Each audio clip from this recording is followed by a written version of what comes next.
Welcome and good afternoon. My name is Kamish Orr. Today we're going to be taking a look at pitching statistics.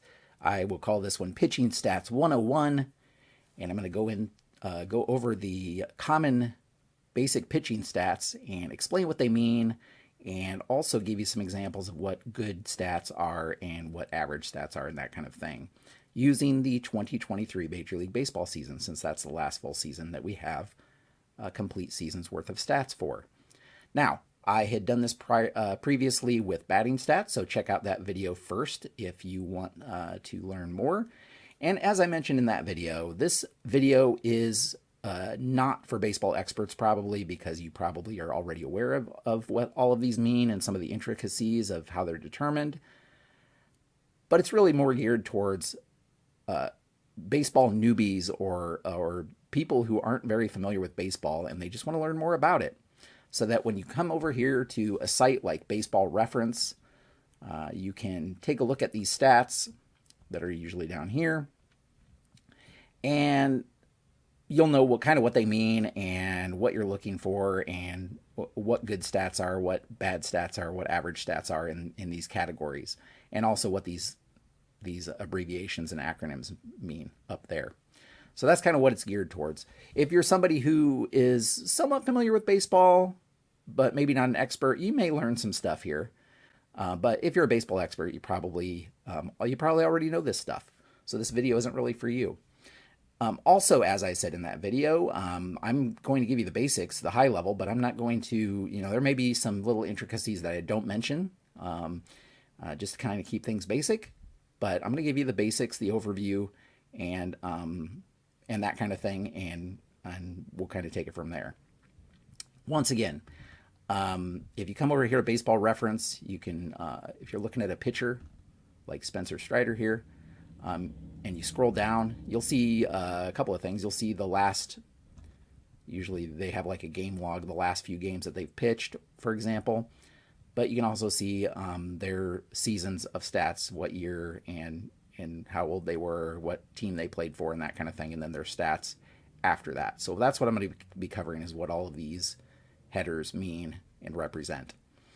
And I have the complete list of pitchers here that we'll be using. And the first thing I'll mention is that for most rate stats, and not counting stats are things that just count how many times a particular thing happened. But rate stats are when there's like a percentage, or it's based on a 9 innings of work or that kind of thing. The typical qualifiers have to pitch at least 1 inning pitched per team game. So if normal teams play 162 games, then most leaders or qualifiers would be 162 innings pitched, which is going to limit you because you won't have the closers in there and that kind of thing. But most closers is usually rated on things like saves, which aren't rate stats anyway. So that's kind of the first thing to keep in mind. And this is, it wasn't always like this. It wasn't always 1 inning pitch per game, in the past. But that's what the common standard is nowadays to qualify for, like, let's say an ERA title or that kind of thing. So let's start from the beginning and go to, once you get past the age, team, and that kind of thing, you get to W, which is wins. Wins. That's given to the pitcher when their team takes the lead for good and don't relinquish that lead at any point. They have to have pitched 5 innings, though, in order to qualify for a win. So if a starting pitcher comes in, pitches the first 4 innings of the game and leaves, he cannot get a victory unless the game is shortened and that kind of thing. I believe they make exceptions in those cases. But in a normal 9-inning game, you have to pitch at least 5 innings in order to qualify for a win. Likewise, as I said, you can't have the team can't relinquish the lead at any point. So if a team is up 3-2 when that starting pitcher leaves the game, in let's say the 6th inning, and the other team scores a run to tie it up, that pitcher can no longer get a win because the lead changed, basically, or the lead was matched, if you will. So it kind of resets things when the game is tied, resets wins and all of those things. Now, if a starting pitcher can't qualify for a win, Then it goes to what the official scorer would deem as the most effective reliever. And in a lot of cases, that's the first reliever or the reliever that was in the game when the lead was taken, for example, for good. But it doesn't have to be. I'd say in a majority of cases it is, but it doesn't have to be. If the official scorer determined that another relief pitcher was more effective, they could give it to that pitcher instead. So the gold standard for wins in a season is 20. That's what everybody is shooting for. But as we can see, if we take a look at 2023 season, there was only one pitcher all of last year that had 20 wins. Spencer Strider, already mentioned. To get you in the top 10, you'd only need about 14. So I'd say 15 wins is pretty good, is very, very good. 20 wins is exceptional and is kind of the gold standard for what people are shooting for. But yeah, that's kind of the way it looks. And again, nowadays with pitchers not lasting as long into games and that kind of thing, I think you see that there aren't as many opportunities for wins as there were in the past. So that's all I will say about that. Next up is losses. So a loss is given to the pitcher when he gives up the go-ahead run and the opposing team, and the opposing team never gives up the lead. So it's kind of the reverse of the win, if you will. And as I said before, lead changes are going to reset that. So even if a pitcher leaves the game and they're down 11-1 or something crazy like that, if their team comes back and scores 10 runs to tie the game, they're no longer on the hook for the loss in those cases. The loss would go to the next pitcher who gives up the lead, and the team never gets it back. And as we can see here, you don't want to be a leader in this category by any means. So 6-17 is not a very good record for Jordan Lyles here. 17 losses is bad. Generally, you want more wins than losses. I mean, you always want more wins than losses, obviously, but once you start getting over,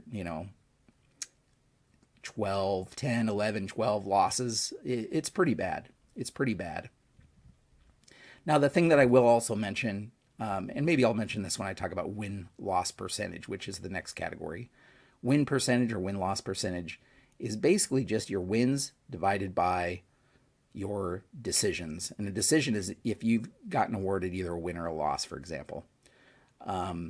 So you take your wins divided by your total number of wins plus losses, and that gives you your win-loss percentage. So in Jordan's case here, 6 wins, 17 losses, 6 for 23 is 261.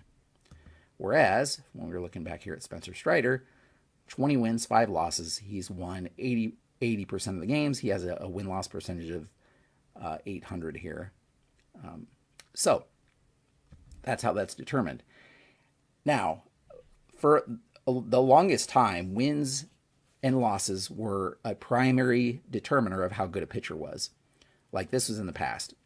Now we have better data to use to determine that. And we also realize that the pitcher isn't entirely in control of wins and losses. So a lot of that depends on, for example, a pitcher could have a great game. He allows only 1 run, but maybe the offense for that team doesn't score any. So if the offense doesn't back you up, then you may get more losses than you deserve, if that makes sense, because your team isn't scoring enough runs to keep you in games, even if you're a great pitcher. So a lot of it is dependent on the team. Even if you're an amazing pitcher, if you are on a terrible team, you could still have a pretty bad win-loss percentage just because of that. And that's not really in your control. So as time has gone on, strictly taking wins and losses as how good as a determiner for how good a pitcher is really not the way to rate the quality of pitchers anymore. But that being said, 20 wins is still the gold standard. And a pitcher that wins 20 games is one of the top pitchers of the league, for sure. So it takes a lot to get that many wins. So I thought I'd just mention that because if you're just looking at wins and losses, that's not the end all be all in determining how good a pitcher is. So after that, we go to ERA, which again, ERA was another statistic that was used as kind of the way to determine how good a pitcher was after wins and losses. And an ERA basically, well, let's skip ERA for now. We're going to come back to ERA when we talk about earned runs, because we're going to talk about earned runs in a little bit, and then I'll come back to ERA. So hold that thought. I will keep you in suspense. Let's instead go on, and again, I'll come back to ERA when I talk about earned runs. So G is just games played. That's how many games the pitcher has appeared in. And for starters, that's the next category. GS is games started. And games started is credited to the pitcher to throw, the first pitcher to throw a pitch for his team, basically. So pitcher comes in, throws a pitch. He's the game starter if that's the first pitch for that team. In really rare cases, you could have a pitcher who is supposed to start the game, and for whatever reason, he doesn't throw a pitch, and he's taken out, and another pitcher comes in, and then that pitcher would be the get the credit for that game started because he's the one that threw the first pitch. Typically, most teams use a 5-man rotation, which means they use a rotation of 5 starting pitchers, and they continue in that rotation. And if that's the case, over a full 162 game season, you will get starting pitchers with about 32 or 33 games started. Now, you can get more than that because sometimes pitchers are used on shorter rest than that. A 5-man rotation gives you 4 days of rest in between your starts, and occasionally pitchers will get more rest than that, less rest than that, and they'll be pitching more often. And so you could get more games started than 32 or 33, but 32, 33 would be the average if you were in the rotation for the entire season and it was a strict 5-man rotation. And if we look at games started here, we can see that that kind of pans out because, I mean, we have to go down to the top 30 pitchers even, and everybody above that is 32 or more. You have a few pitchers that have 34, 35 starts, but that's that's more rare nowadays than it was in the past. In the past, you had pitchers that had a lot more, not a lot more, but you had pitchers that had a few more starts than that because they didn't use strict 5-man rotations, and so pitchers were pitching on less rest in between starts and that kind of thing. But in today's game, 32, 33 is pretty much typical if you're in that starting rotation the whole season. Obviously, if you get injured or that kind of thing, that won't be the case. Games finished is the next category here, GF, and games finished is the last pitcher to pitch for his team other than the starting pitcher. So a starting pitcher cannot get a games finished, but any reliever that comes in and finishes the game does. So typically it's the closers for the team, meaning the last pitcher to come in to close the game out. But sometimes other relievers can get a game finish too. And so that's why if you look at games, just games played, you will see a lot of pitchers that with way more than 32 or 33 because they're relievers. And so they're in a lot more games because they're pitching every couple of days maybe, depending. Whereas the starting pitchers, their games is going to be 32, 33, typically. So normally a strict starting pitcher, their games started are going to match their games, if you look here. Games finished again would be the reliever that finishes the game. A lot of times that's the closer. And so that's what that is. And as you see here, I mean, if you go down to even the top 20, 40 or more games finished would put you in the top 20 of pitchers. And the top pitchers are, 50s to 60s in that range. And those are typically very good pitchers because they're being called on to pitch a lot. Now, if we go over to complete games means the starting pitcher pitches the entire game regardless of the length of the game. So a normal 9-inning game, a starting pitcher that goes all 9 innings gets a complete game. If the game goes longer than 9 innings because it's still tied, the pitcher only gets a complete game if he pitches all innings. So if the game goes 15 innings but he came out after 10, that's not a complete game.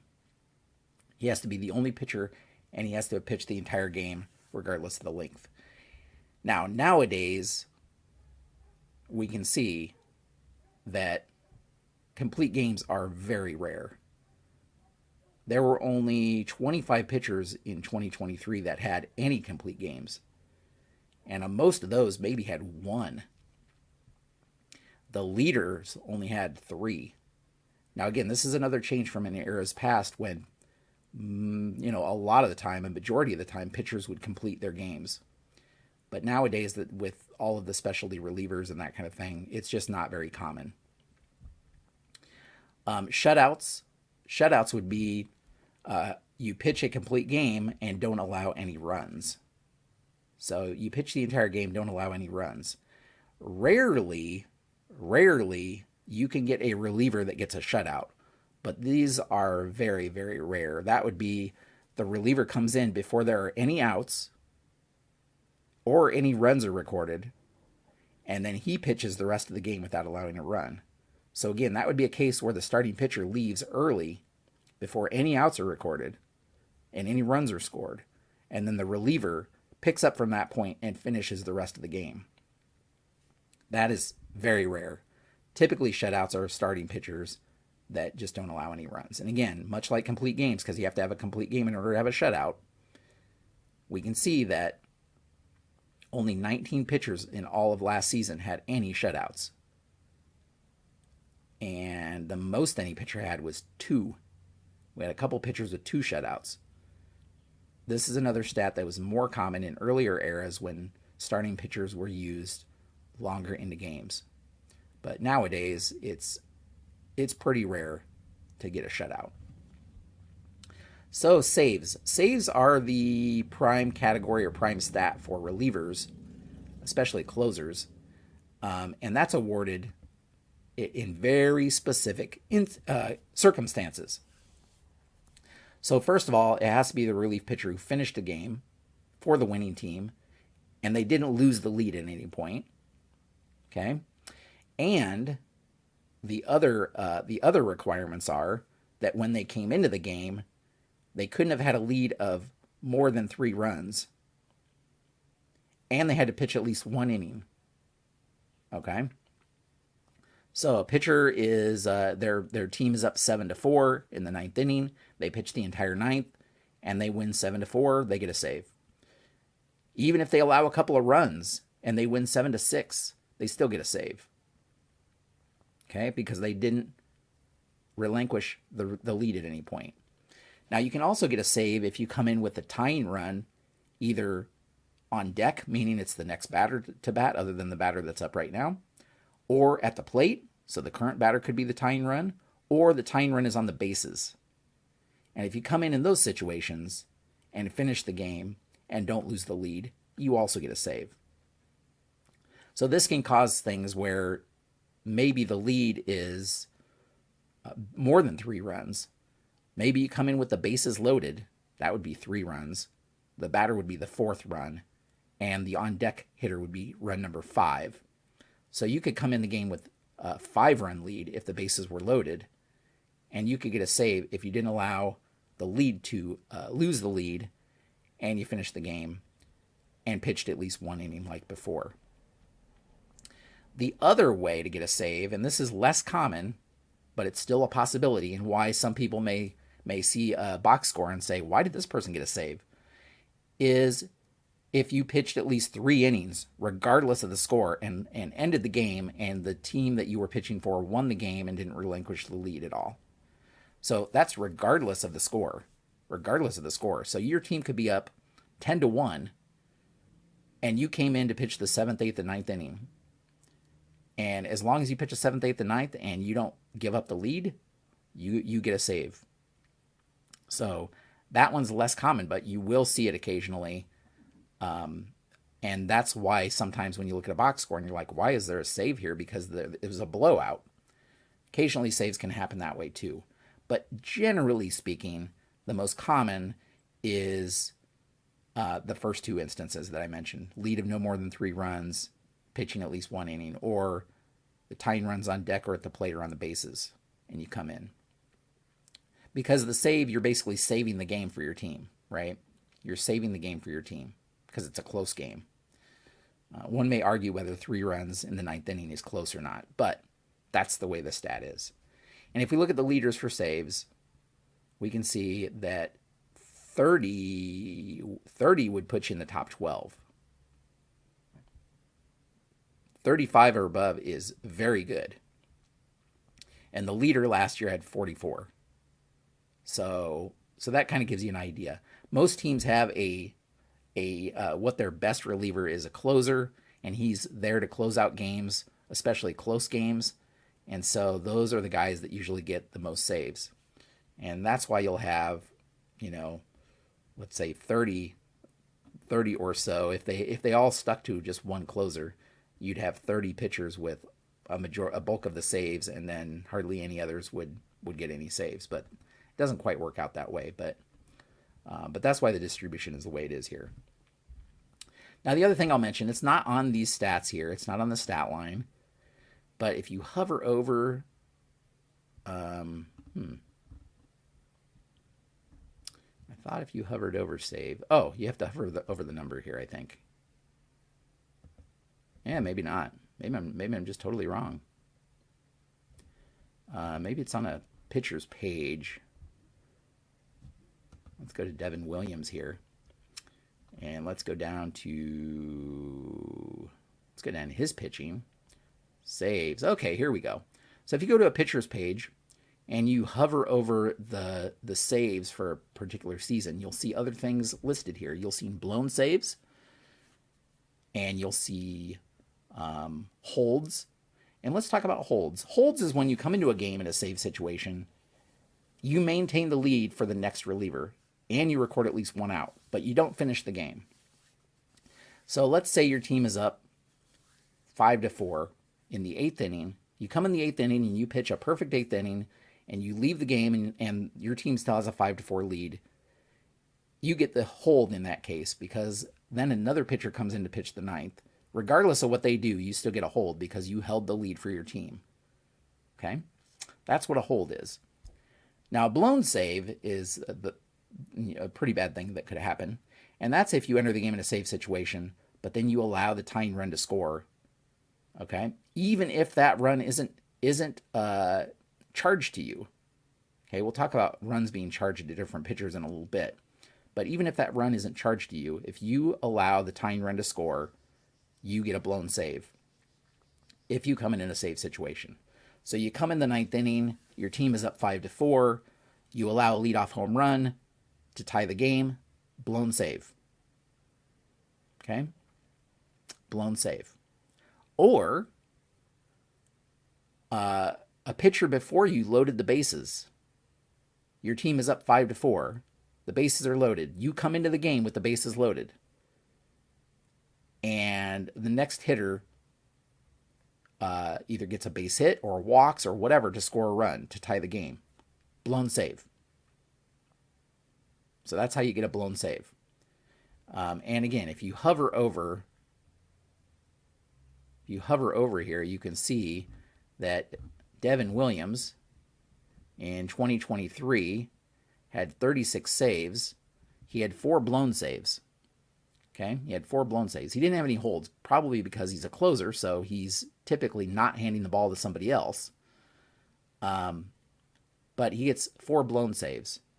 And you can see in here, it gives you like save percentage. And save percentage is how many saves did you get divided by the number of save opportunities you had, which are the saves and the blown saves.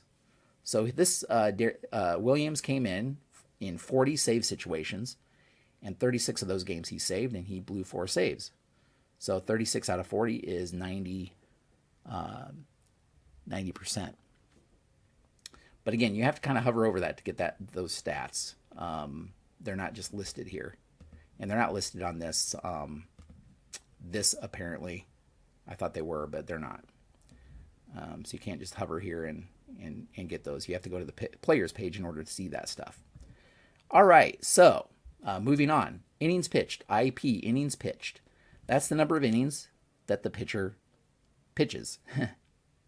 It's kind of quirky, though, in baseball. So you get a third of an inning pitched for each out you record. So there's 3 outs in an inning.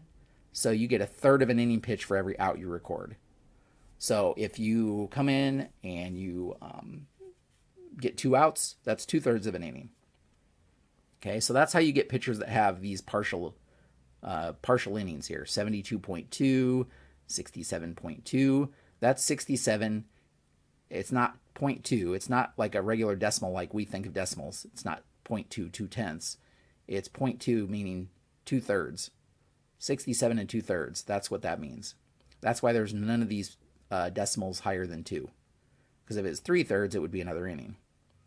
0 is just an even number of innings. 1 is a third of an inning. Okay.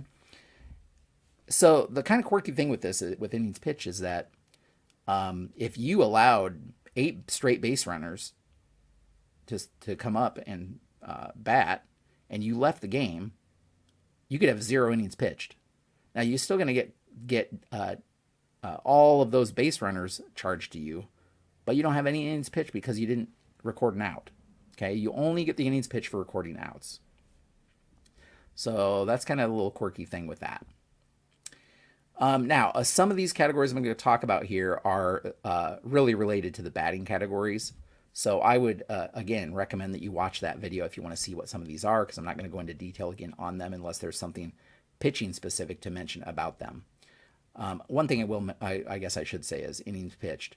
Remember, 1 inning pitch per team game gets you qualified. That's 162. But the top pitchers are pitching over 200 innings in a season. And again, if we went back a few decades, you would see pitchers with way more than this. You would see pitchers with way more innings pitched than this. But in today's game, the very, very, very top pitchers are 200 or more innings. Okay. But 162 or more will get you qualified. Okay, H is how many hits the pitcher allowed. How many hits the pitcher allowed. And then runs are how many runs the pitcher allowed. That's the number of runs scored against the pitcher. Now, here's where I was talking about earlier, runs charged to different pitchers. Okay? Runs on here are only the runs the pitcher was responsible for. Only the runs the pitcher was responsible for. So, if in my example where the bases were loaded in the 9th inning and a relief pitcher came in with the bases already loaded, and he walks the next batter, so a run scores, that run is not charged to him, okay, because he was not responsible for that base runner being on third base.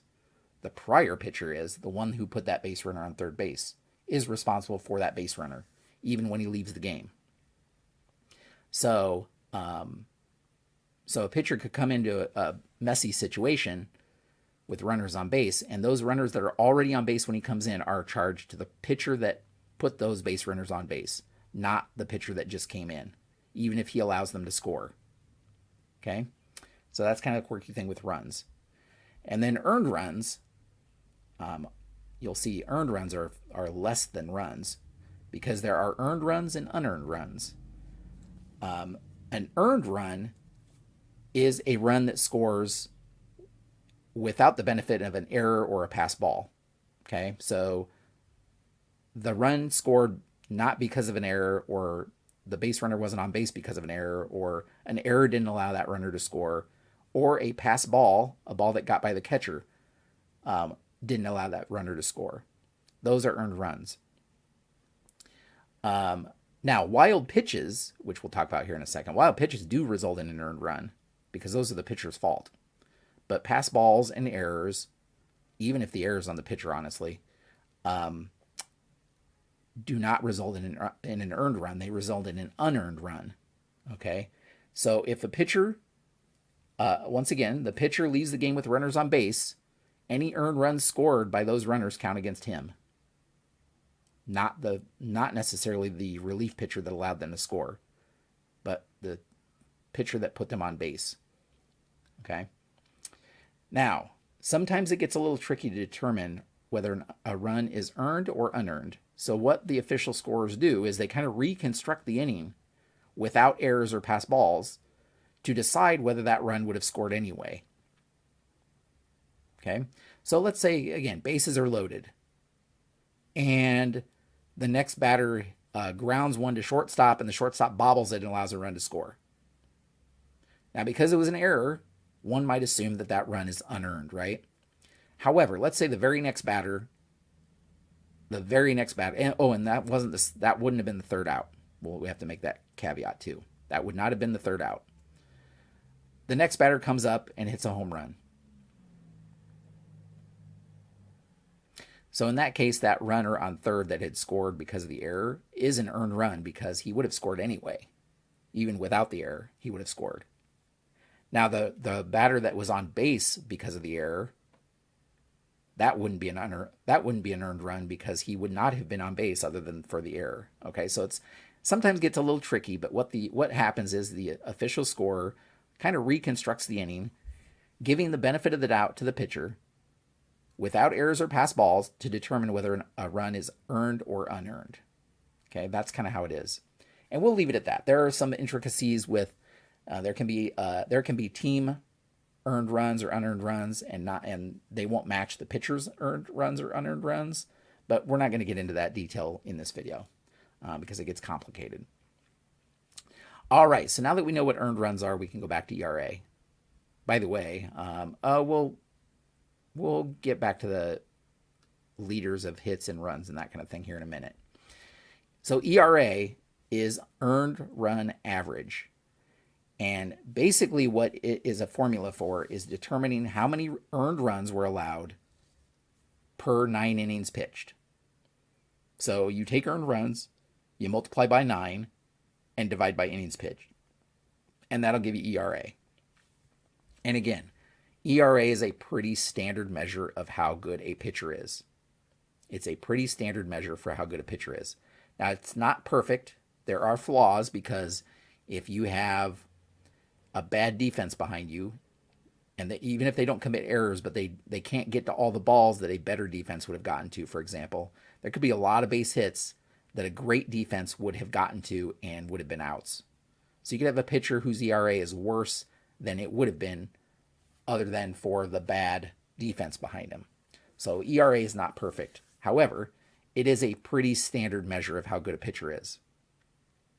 The lower ERA, the better, because you want to allow as few runs as possible to score. So if we look at ERA here, and again, this is a category that you do need 1 inning pitched per team game played to qualify. Blake Snell was a leader in 2023 with a 2.25 ERA. That is very good. The average ERA in 2023 was 4.33.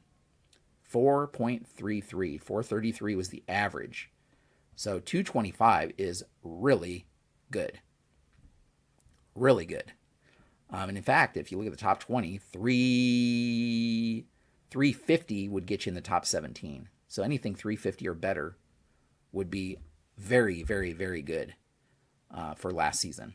Again, different eras had different ERA averages or earned run averages. So it fluctuates, but in today's game last year, 433 was the average. And so pitchers that were well above that were better. Pitchers that were way worse than that, if we look at the worst, here's Jordan Lyles again, 628.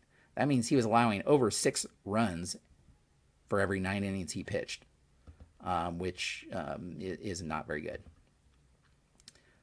225 is only a little over 2 runs per game per 9 innings you pitched. So his team had a great opportunity to win games because he was allowing so few runs. But that being said, if we look, remember when I said wins wasn't a perfect indicator of how good a pitcher was? Blake Snell, despite having the best ERA in the league, was only 14-9. He still lost 9 games and was only won 14. Spencer Strider, that 20-game winner, is way down here. He's number 27 in ERA. Okay, so there's a lot of luck involved in wins and losses. But that's earned run average as we come back to it. Next up, again, I'm not going to cover these in depth. If you want to know what these are, you can go over to the batting stats. But we have HR, which is home runs allowed. BB is walks, how many walks were issued. IBB is intentional walks, how many intentional walks the pitcher issued. SO is strikeouts, how many strikeouts. I will stop at strikeouts here and say, once again, if we look at the leaders, Strider had 281 strikeouts last year. He led by a lot of strikeouts because number 2 had only 237. Anything 200 or above would put you in the top 17. Okay, so that's pretty good. 200 or more strikeouts is very good. The great pitchers have 300 or more. And again, we didn't have any that had 300 or more last season, but there are many seasons where the top strikeout pitchers get 300 or more. So just something to keep in mind. HBP is how many batters they hit with a pitch. And then let's talk about some base running statistics. BK, for example, is box.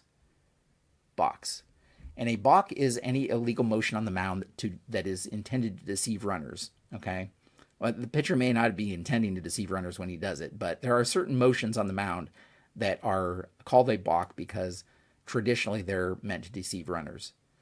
And runners are awarded an extra base when a balk happens. Usually it's like you step on the mound, you go into your pitching motion and step off or don't deliver the ball, or other weird things like that. Or you step towards a base but you don't throw the ball over there. There's various things that are balks. Nowadays, with the new pitch clock and new rules, you can also get a balk if you have a third, what they call disengagement from the mound. Okay? So you're allowed to step off the mound legally twice, or make 2 pickoff attempts or a combination thereof. Pickoff attempt meaning you're thrown over to first or second to try to get a runner that's leading off. But you can't make 3 of those in a plate appearance, or you're going to get charged with a balk. Okay, so that's a new way that you can get a balk. Now, balks aren't super common, so most pitchers are only going to have a couple, if any. The most any pitcher had last year was 5. So it's not a very common thing because most pitchers know what illegal motions are, and they're very careful about that because they don't want base runners to advance a base. So just something to keep in mind. Pickoff, which isn't listed here, but is a pretty common pitching stat, is when the pitcher, again, between pitches, he throws to a fielder who tags a runner that's off the base. So you see this a lot when runners leading off first. The pitcher throws over there, and let's say the runner gets tagged out before he gets back to the base. That's a pickoff. Okay? Just another thing to keep in mind. WP is wild pitches. That's when a pitch is so wild that the catcher can't control it. So it lets a runner move up to the next base. Now that's a key thing. The runner has to move up. If the runner doesn't move up, it's not a wild pitch. Okay, even if the pitch was wild and the catcher couldn't control it, as long as the runner doesn't move up a base, it's not a wild pitch. A lot of times you'll see this, the pitcher throws one and it goes all the way to the backstop, and a runner on first goes to second on the throw. That's a wild pitch. Now, pass balls are very, very closely related to wild pitches. A pass ball, the only difference is the pass ball, it's the catcher's fault. So the pitch was there, but the catcher didn't handle it because of the catcher's fault. The pitch was right there, and he just didn't handle it. That's a pass ball. That's not a wild pitch. A wild pitch is when the pitch is wild and the catcher can't handle it, and it's the pitcher's fault. Just something to keep in mind. BF is batters faced, how many batters the pitcher faced. And then we get to some kind of more in-depth stats, but they're still basic stats. WHIP. WHIP is walks and hits per innings pitched. And this really is a stat that tells you how well a pitcher keeps hitters off the bases. How well a pitcher keeps the hitters off the bases, because it's just walks plus hits divided by innings pitched. So you want this as low as possible. So the overall leader was Garrett Cole last year, and he had a whip of below 1.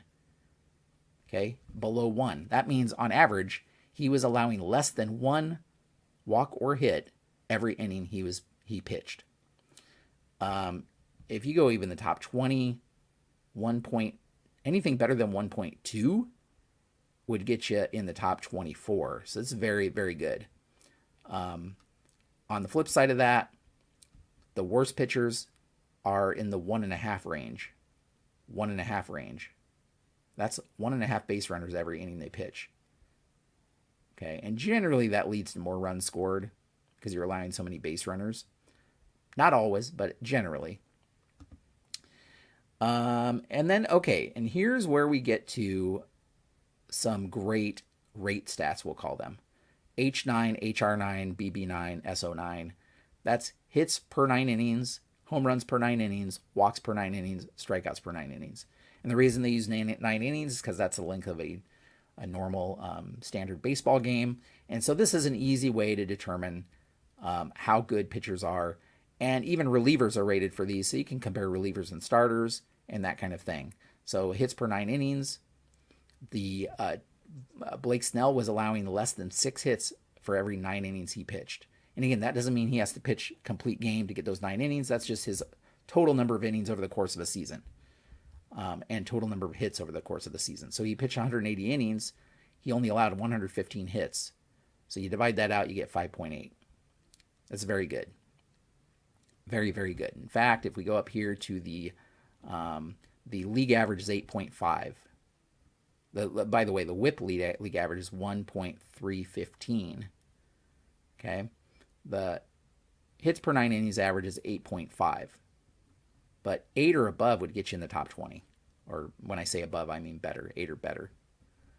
All right. Home runs per 9 innings. That's 1.2 is the average. But the best pitchers are allowing way less than that. Like 1 or better would get you in the top 23 or so. And the best pitcher, Sonny Gray here, only had 0.4. So he allowed less than half a home run for every 9 innings he pitched. We can see here, he only allowed 8 homers, and he pitched 184 innings. So this is very, very, very good. That's exceptional. Walks, the league average is 3.3 per 9 innings. But again, George Kirby here, less than 1 per 9 innings, and he led the league. But anything better than 2.5 or thereabouts would get you in the top 20 of all pitchers. So that's very good. Very, very good. Strikeouts. So you want a high number of strikeouts because that means, generally. High strikeout pitchers aren't allowing as many base runners. Well, they're striking them out so they don't have a chance to hit the ball. We'll say that. 8.7 was the average. And you can see if you have a 10 or above, you put you in the top 10. Okay, that's a lot of strikeouts per 9 innings. This is over a strikeout per inning. Okay, even 8.7. I know they say that's the league average, but that's skewed a little bit. I think that's skewed a little bit because you have all of these top pitchers are going to have more than that. The relievers are a lot of the top relievers are going to have more than that. I'm only showing the qualifiers when I'm showing these stats. So that's limiting how the relievers aren't going to be in here. Okay, so there's going to be way more pitchers here, and the quality relievers are going to be striking out a lot too. In fact, if we take off the hide non-qualifiers, we can see, well, I mean, that's not a good representation because this the top, he only pitched 2 1/3 inning, so he's way up there. But if we get to the next Felix Bautista, who had 33 saves, so the first pitcher that had a decent amount of innings, so 61 innings, he struck out 110, which is 16.2 strikeouts per 9 innings. That's great. That's amazingly great. And then finally, we have SO divided by W here, which is strikeouts per walk. And that's kind of a rough estimate of how good the pitcher's control is in a way, because it's how many strikeouts or how many batters they strike out for every walk that they issue, okay? And the league average for that is 265. But again, the best pitchers, George Kirby, once again, he only allowed 19 walks. He struck out 172, so that's over 9, which is amazingly good. 265 is the league average on that one. All right, so the last stat we will talk about is ERA plus. Remember I told you about all the issues with ERA? Well, ERA doesn't necessarily make that better at all. But what it does do is it compares that pitcher's ERA, to the league average ERA. Okay, it's a ratio of the pitcher's ERA compared to the league average ERA, and the league average ERA was 4.33. Now it's not just a straight ratio, because ERA plus actually is adjusted for the pitcher's ballpark. Okay, so if you have a ballpark that doesn't allow very many runs, then pitchers have to be even better than what you would think for their ERA plus to be where it is. Once again, last year, Blake Snell had a 187 ERA plus, so he was roughly 87% better in ERA than the average, the league average pitcher. Obviously, anything over 100 is better than average. Anything lower than 100 is worse than average. And let's see who the worst was. Jordan Lyles again, 72. That's not good. You want over 100. You want at least 100 or better, because ERA plus is, again, comparing you to the league average. All right, there. I didn't go into fielding independent pitching. I know that's listed here in standard pitching, but I didn't go into that because I still consider that a little bit of more of an advanced pitching stat. But hopefully now you have some basis in what these stats mean. You've learned a little bit, so that when you're looking at stats, you know a little bit more than when you came into this video.